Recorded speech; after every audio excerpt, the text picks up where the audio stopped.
From Hailey Bieber spending years tweeting about Justin to Travis making a friendship bracelet for Taylor Swift, but not getting seen, one would think that these crushes would end in disasters, but Cupid played a different card. But these are not just cute stories about manifestation, because sometimes admitting a crush doesn't end in embarrassment. Sometimes it quietly rewrites someone's entire life. Stay with me, because by the end of this video, one of these stories might completely change how you think about shooting your shot. You know that feeling when you have to walk up to someone and admit you have a crush on them? Inside of yourself, you just keep praying they don't laugh at you. Sometimes you expect embarrassment. Sometimes you brace yourself for rejection. But sometimes you just get a connection. Like in the case of Taylor Swift and Travis Kelce, their love story did not start with that beautiful ring Travis gave Taylor. It actually started at the Eras Tour show at Arrowhead Stadium in July 2023, when Travis decided to go meet Taylor. But he didn't go empty-handed. He made her a friendship bracelet with his phone number on it, hoping that he would be able to give it to her, but he couldn't. Apparently, Tay does not meet her fans before the show, but Travis did not give up. Rather, he went on his New Heights podcast that millions were listening to and admitted that he was a little butthurt about it. I was a little butthurt I didn't get to hand her one of the bracelets I made for her. You made her a bracelet? Yeah. If you're up on Taylor Swift concerts, there are friendship bracelets, and I received a bunch of them being there, but I wanted to give Taylor Swift one with my number on it. Well, Taylor must have heard about it because months later, she showed up to his game and they went public. By August 2025, they were engaged with a caption that said, "Your English teacher and your gym teacher are getting married." He moved from not being able to give her a friendship bracelet to giving her a ring. Speaking of crushes that changed people's lives, Madison Beer has admitted several times that her crush on Justin gave her the confidence she needed to start music. But it didn't start like that. It all started with an obsession Madison had for Justin. In her words, Justin Bieber was her childhood crush, and she even had a cardboard cutout in her bedroom. On the Pod Crushed podcast, she said, "He was definitely my obsession." And here's what made this complicated in the best way possible. When Madison was 13 years old in 2012, Justin shared a video of her singing Etta James at Last on his Twitter page. I run to the car, I call Nicole, or she might have called me and been like, "Justin Bieber just fucking tweeted you." And I was like, "What?" And then my phone was just blowing up. I was freaking out. When Madison saw it, she was totally freaking out. And that single tweet helped launch her entire career. It helped her to get noticed, and she even signed with his manager, Scooter Braun. She said it was a turning point for her, from a poster on a wall to an actual career catalyst. I was posting covers, singing some songs, and Mr. Justin Bieber saw one of them, and I was signed to him and Scooter and all that stuff. We can say that her crush changed her entire life. Imagine the moment you realize that your crush actually likes you back. For Harry Styles, it happened a decade after he admitted to having a crush on Emily Ratajkowski. Back in 2014, Harry went on an interview with Telehit, and he was asked who his celebrity crush was. He didn't even hesitate. He just said, "Emily Ratajkowski from Gone Girl." It was just a few minutes clip of a random interview that happened nearly a decade ago, but fast forward to March 2023 in Tokyo, when paparazzi photos surfaced. The photos were of Harry Styles and Emily Ratajkowski kissing. Of course, the internet lost it. People dug up that old interview and fans started calling it manifestation. Emily kept it casual and addressed it with, "Sometimes things just happen." Turns out Harry's vulnerability did not end in rejection, but in a beautiful love story. But not all crushes turn into a romantic moment. Like in the case of Elle Fanning, who had a huge crush on Jack Black. Elle once admitted on The Tonight Show in December 2024 to having a group chat with her sister Dakota and their girlfriends.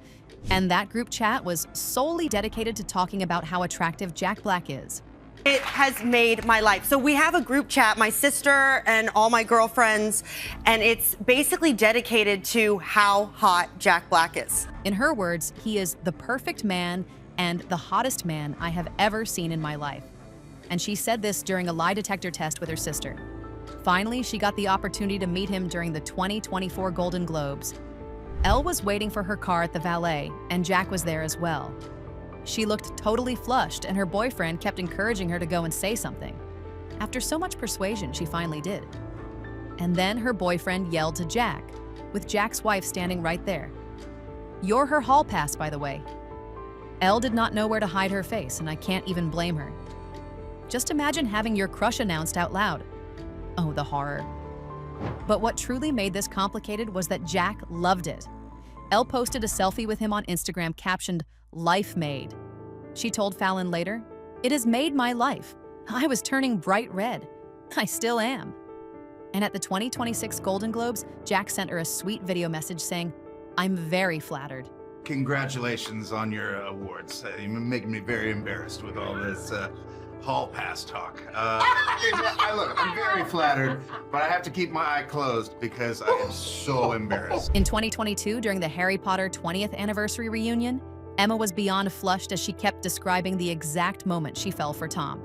She said they were in their own set tutoring session, and the assignment given was to draw what they thought God looked like. Tom had drawn a girl with a backward cap on a skateboard, Emma said. And I just don't know how to say it. I just fell in love with him. You thought God looked like, and Tom had drawn a girl with a backward cap on a skateboard. And I just don't know how to say it. I just fell in love with him. Back when this happened, she was 9 years old.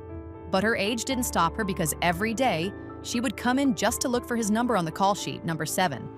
And if his name was there, then the day just got more exciting. But Tom didn't feel that way. He was 12 back then, and he saw her as a little sister, which made him become protective of her. And now, after almost 20 years, they are still in each other's lives. Emma wrote the foreword for Tom's 2022 memoir, Beyond the Wand. She called him her soulmate. They've both said they've always had a spark, just at different times.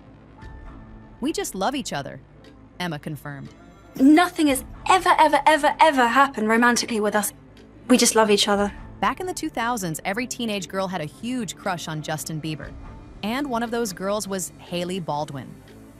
She first met Justin in 2009 when she was 12 years old. And it all happened because her dad, Stephen Baldwin, had introduced them backstage at the Today Show. They look as adorably awkward as any fan meeting a celebrity.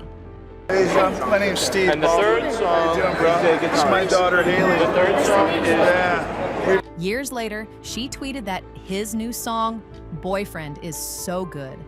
But she wasn't the only one who felt this way, because the song was already #1 on iTunes. She went ahead to congratulate him on hosting SNL, and even asked when he was going to Instagram again. But Hailey did not stop there.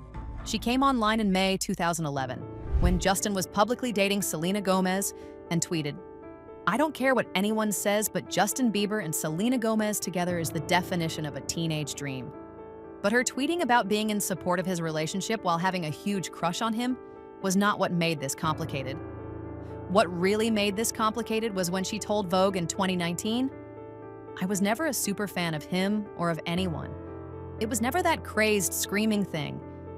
I didn't think about it in any kind of way except for the fact that he was cute. Everybody had a crush on him." But the internet never forgot because many people had archived those tweets. But in 2018, after 2 years of friendship, they met at a church conference in Miami. And within a month, they were engaged and got married that same year, and everyone watched their story play out on Twitter. Want to know who Zoe Deutsch admired so much? Hint, her name starts with an H. It all started at the 2026 Sundance Film Festival when Zoe was asked about her first celebrity crush. As of then, she was premiering her new movie, Gail Daughtry and the Celebrity Sex Pass. What came to mind is Hilary Duff. "I know that it's not necessarily romantic. I just was like, that's the coolest person," was her response, but the part that gets me is that she described Hilary as a friend, not a romantic fantasy or someone she wanted to date. Hilary is just someone she sincerely respects and admires.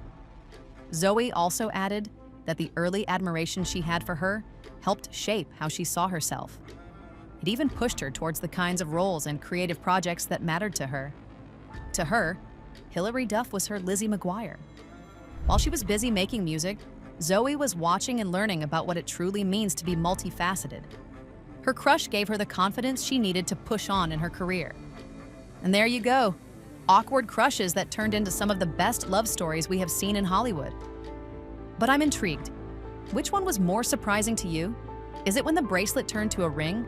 Or when the obsession helped launch a career? Or maybe it was the crush that birthed a lifelong friendship? Drop it in the comments. And if you love this video, then hit that subscribe button.